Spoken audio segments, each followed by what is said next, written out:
So on the flip side, when couples prioritize independence over intimacy, they risk emotional distance. Correct. And they go back to that roommate or parallel living dynamic, and you don't want that. They lose the relational glue that holds them together. Now, you referenced the scripture, two are better than one. If either of them falls, one can help the other up. Relationships thrive when partners choose each other regularly, not out of obligation, but out of investment and intention. I totally agree with that.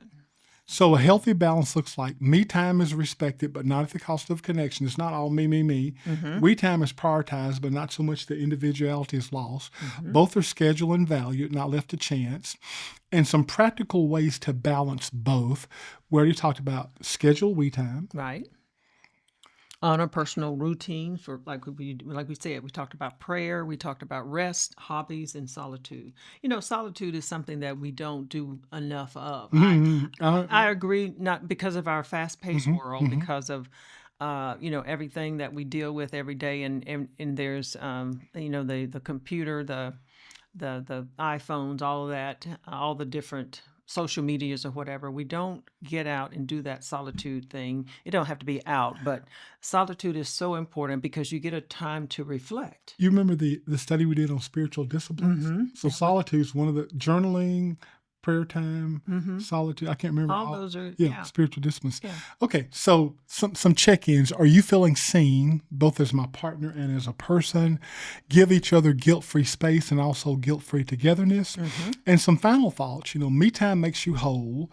We time, on the other hand, makes you one. Absolutely. And that's what that's what we thrive to do, is have that oneness. And marriage isn't about choosing one over the other. It's about learning how to hold space for both.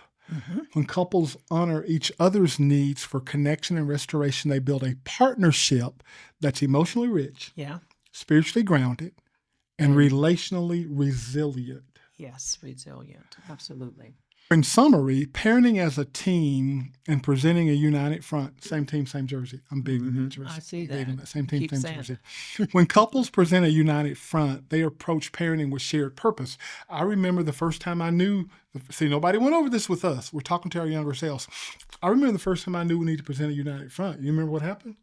Yeah, kids were trying to play us against each other. I'm sitting out there in the garage doing something. Kids were small, kids come outside. Can we go down the house to Billy's house? Not his real name. Sure. Whatever questions I ask, sure, you can go to Billy's house. 10 minutes later, you come outside, where are the kids? They're down at Billy's house. I just told them they couldn't go. I just told them they couldn't go. Yeah. Oh, I see what's going on here. Okay, so that led me to two of my most famous words in our marriage. Family meeting. Family meeting. Family meeting. Because when something would come up, let's address it now so we don't have to address it the rest of our marriage, the rest of our parenting. And we can't hold them accountable if we haven't addressed it. That's exactly right. So family meeting, guys, here's a don't do. Here's a non-priority. The next time you ask one of us for an answer, you get an answer, then go to the other one in an effort to get a different answer, you're in trouble. You're in trouble. So in our parenting style, you have to teach and disciple before you can punish or discipline. That's right. So when something like that would happen, again, I'm big on family meeting. Let's call time out and address this. Let's sit down and teach, and train, because you can't hold people accountable for what you haven't taught and trained them on. Absolutely. That's correct. But that's the whole idea behind presenting a united front. There were other family meeting things, like when I would get home, when you were a stay-at-home mom and I would come home, sometimes you'd have rough days. Yes. With 4 kids there. And so those were family meeting times. Okay, guys, look. Because one of the things that I noticed that you were doing, and I don't know if any of you guys are doing this, but I talked to you about, don't threaten the kids with me. That's true. Because I learned better. What Teresa started doing was like, when your daddy get home, you're in trouble. So now you had kids looking out the window. Maybe daddy won't make it today. Maybe dad won't make it home. You know what I mean? So, because you're telling them when your daddy get home, you're in trouble. So I was like, hey, Teresa, don't threaten the kids with me. And then the other thing we had, talking about me time and we time, because you were doing this and we were just learning, guys, right? We didn't know any better. As my foot hit the inside of the door, you would unload. I sure would, baby. Had some things to say. Because you've been there. I get it. You've been there all day, not really an adult conversation. Mm-hmm. And so one of the agreements we had to come to, okay, Teresa, here's the deal. When I walk in the door, give me time to decompress. Yes. And later I kind of amended that to like, let me sit in the car, let me sit in the garage and decompress before I even walk in the door. But we actually had this conversation. Give me time to decompress. But here's the promise. I promise you we are going to talk about it. Mm-hmm. And I don't mean next week. Yeah. It's got to be a reasonable time period, but just give me a minute. And then let the kids revel in daddy's home, not like I'm in trouble. Right. I agree. So those are some things we have to talk Little about. stuff like that. But go ahead. But no, I just wanted to say, if a house is divided against itself, the house cannot stand. That is. You know what you're saying, Teresa? What am I saying? Same team, same jersey. That's what I'm saying. That's what you're saying.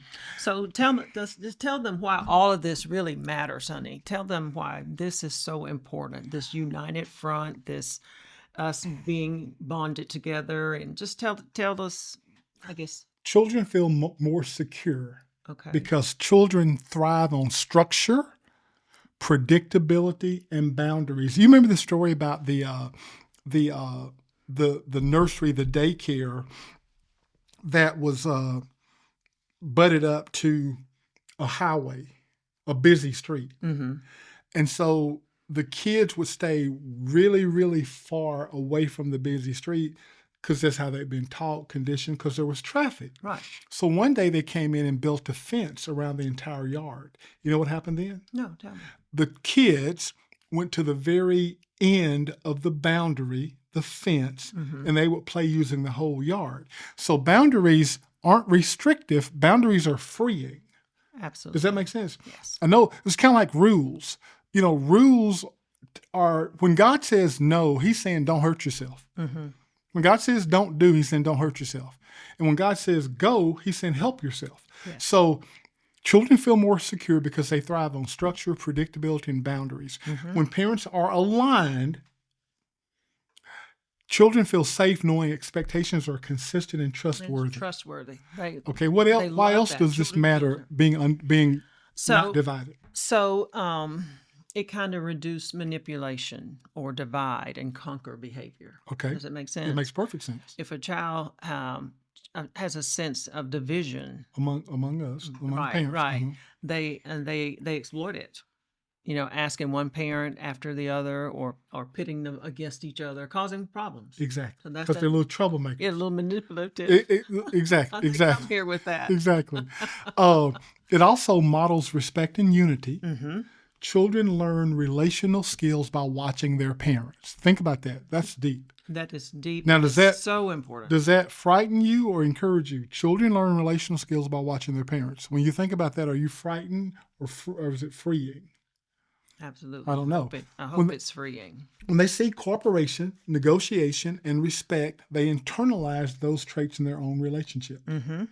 Absolutely. What else?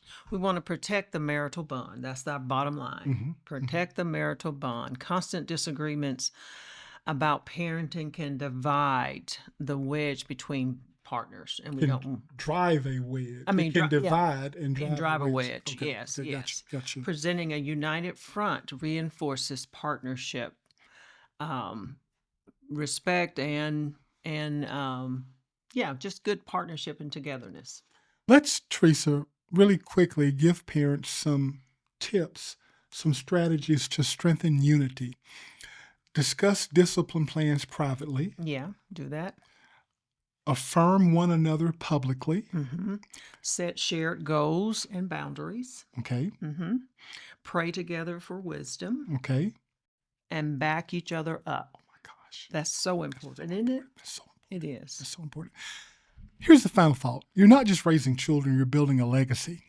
When couples parent as a team, mm-hmm. they lay a foundation of emotional security, mutual respect, and lasting connection. Presenting a united front doesn't mean you always agree, but it means you're committed to leading together. Yes. So here is the whole point as we talk about building a legacy, parenting as a team, and building a foundation. This is really, really hard to do as it is. we think it's impossible to do without bringing Jesus into this relationship. So what we did, what we do, what we encourage you to do is to form a personal relationship with Jesus Christ. It makes life not perfect, not without pain, but it makes the imperfections and the pain bearable. Yes. And we don't think we could be effective parents unless we look to God, our Father, for leadership and direction and examples of how to parent. That would be our counsel to you.